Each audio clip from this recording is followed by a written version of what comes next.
భార్య భర్తలను అత్తమామ చనిపోయిన నాటి నుండి అయినా ఒక్క నెల వాయి 2 నెలలు వాయి 3 నెలలు జరిగాది 6 నెలలు గడుస్తున్నది సంవత్సరము గడిచిపోతున్నది సంవత్సరము గడిచి కూడా పోతున్నది ఆ రోజున బాణావతి మహాదేవి ఆ ఇంటిలో ఉండగా తన అత్తతో ఎదుర్కొంటూ ఎలా బాధపడుతున్నాదో చూడండి. అన్నయ్యని 16 గుంజల పంది కింద వచ్చి వచ్చాను. అన్నయ్యకు తిన్నామంటే తిండి లేకపోయా, కట్టుకున్నామంటే వస్త్రాలు లేకపోయాను, అన్నయ్యకి ఉన్నామంటే వీళ్ళు లేకపోయాడు. అది నమ్మ ఎన్ని మాటలు అంటున్నారు. ఈ పేదవారి ఇంటికి నన్ను విచ్చారు, తినబోతే తిండి లేకపోయా, కట్టుకున్నామంటే వస్త్రాలు లేకపోయా. అదే మాటకు మా అన్నయ్య ఎంత బాధపడుతున్నాడు. మా తల్లి మా తండ్రి ఉన్నప్పుడు మా అన్నయ్య కష్టాలు బాధలు కళ్ళ చూసేవాళ్ళు. అయ్యో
మధ్యాహ్నము ఎవరింటికి వారు వెళ్లిపోయి భోజనాలు భోంచేసారంటే గాని రథములో గోకుండి వాడలు మేడలు ఉండగా దాటుకుంటూ నా ఇంటికి చేరుకున్నాను. ఎన్నడైనా ఏ దినమైనా బాణావతి దేవి ఏ రోజున కూడా తీరుతున్నాడు. ఏమి బాధ వచ్చే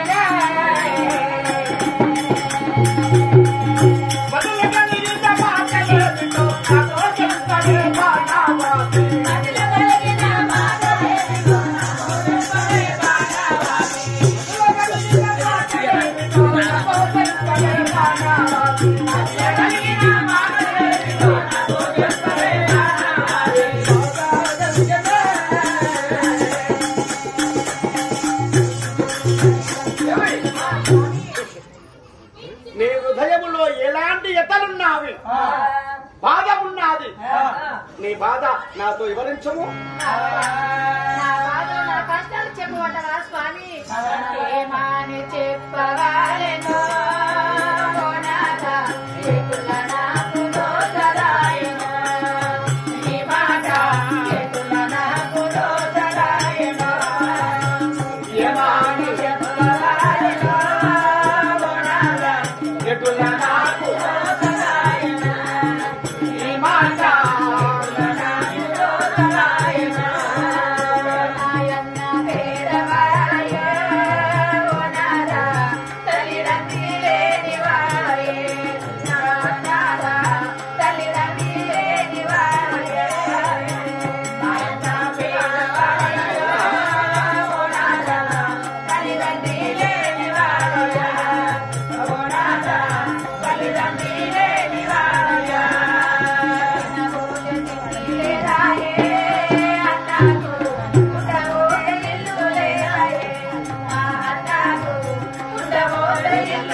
బాధపడుతున్నారో వాళ్ళమనే మాటలకు అన్నయ్య ఎంత బాధపడుతున్నారో స్వామి.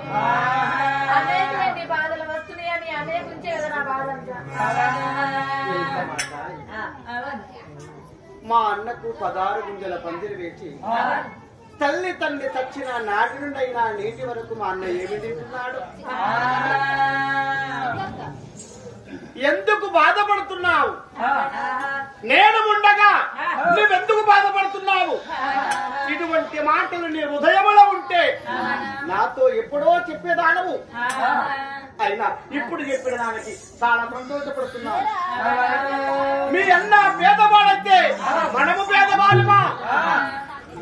మన ఇంటిలో ఏనుగా ఎక్కే గవ్వ పెడితే గవ్వ ఎన్ని వదిన అనుభవము అంతవరకు ఆస్తి కలవారము అంతస్తులున్నావి. నీకు ఇష్టం వచ్చినంత రకం కట్టిడువ వస్త్రములు, నేటి ఆభరణములు, భూషణములు, నీవు కట్టిడువ వస్త్రములు, 7 వరాల నగలు అన్ని 7 నాగబల నిండా ధాన్యము నింపి మీ అన్నయ్యకు మీ వదినమ్మకు నీ ఇష్టం వచ్చినంత రకం పంపించవమ్మా. చెప్పగా నేను చాలా సంతోషం అనిపిస్తున్నాను, చాలా ఆనందం అనిపిస్తున్నది. 7 మంది నిండా ధనము ధాన్యము సొమ్ము వన్న పోసాము.